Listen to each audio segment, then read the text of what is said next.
Bon, mon ami, je te raconte des choses. Euh... T'es là? T'es là, hein, je te vois. Attends, bouge pas. Je te vois. Mais oui, mais je te vois. Big Brother. Big Brother. Bon. Faut que je te raconte un truc. Euh, Complotiste. Bah oui, je suis désolé, c'est un peu. En ce moment, c'est d'actualité. Euh... Je me suis posé la question, en fait. Quand est-ce que je suis devenu complotiste? J'ai cherché, enfin j'ai demandé à ma conscience, et puis ma conscience elle m'a fait voyager. Excuse-moi, là, je donnais un petit coup à la forêt là, la forêt s'ouvre.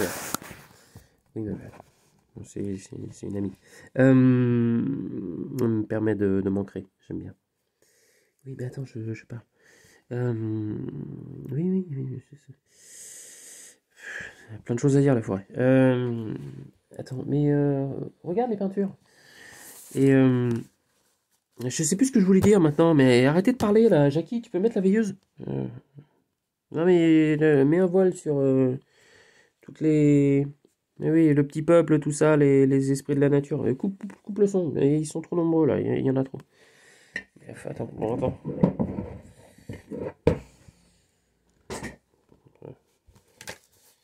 Mais je les entends encore, c'est pire. Là, ils sont sur le sol, donc là... Bref, qu'est-ce que je voulais te dire? Ah oui, messieurs, je suis perdu maintenant. Je suis perdu, je suis perdu. Oui, je suis dans le noir, ça va pas quand on est dans le noir, ça va pas du tout. C'est pas bon d'être dans le noir. Un petit peu de lumière, c'est pas mal.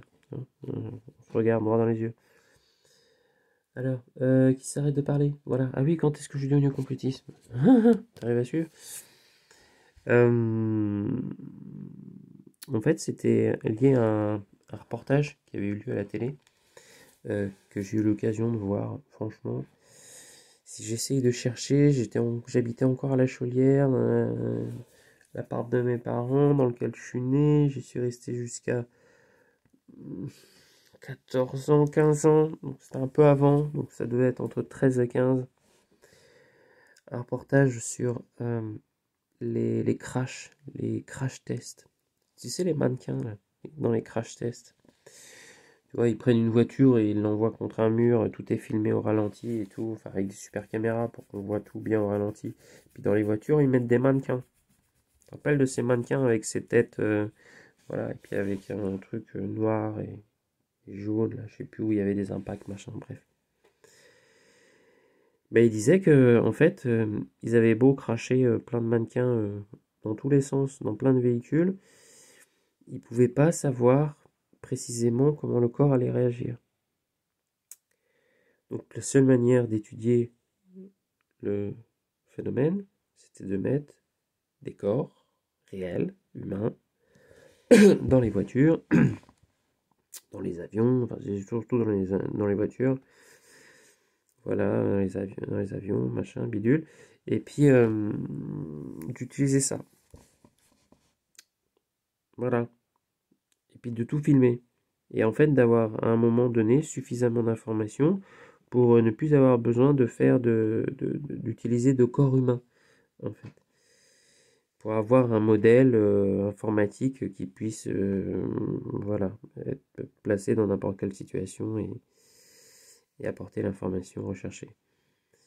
Donc là, il y avait un docteur qui annonçait ça, qui disait qu'en fait, eh ben, pendant longtemps, ils n'avaient pas réussi et qu'ils se sont permis, en fait, de prendre des corps humains, légués à la science, tu vois, pour mettre dans des bagnoles. Et ils disaient, c'est ok, maintenant on a ce qu'il faut. Mais bon, ça fait 15 ans qu'on le fait, quoi. D'accord. Donc là, le mec, il était fier, hein, tu vois, il disait, bon, on vous l'a pas dit, mais en même temps, on savait pas trop comment vous alliez réagir, mais là, on peut vous le dire, parce qu'on a fait le job, tu vois. Mais pendant 15 ans, tu vois, ta grand-mère, ton grand-père, si tu as des personnes qui ont légué leur corps à la science, et ben, au lieu d'être utilisé par les étudiants, bon, c'est une autre manière, mais là, tu sais pourquoi tu vas, ben là, tu étais utilisé dans des bagnoles.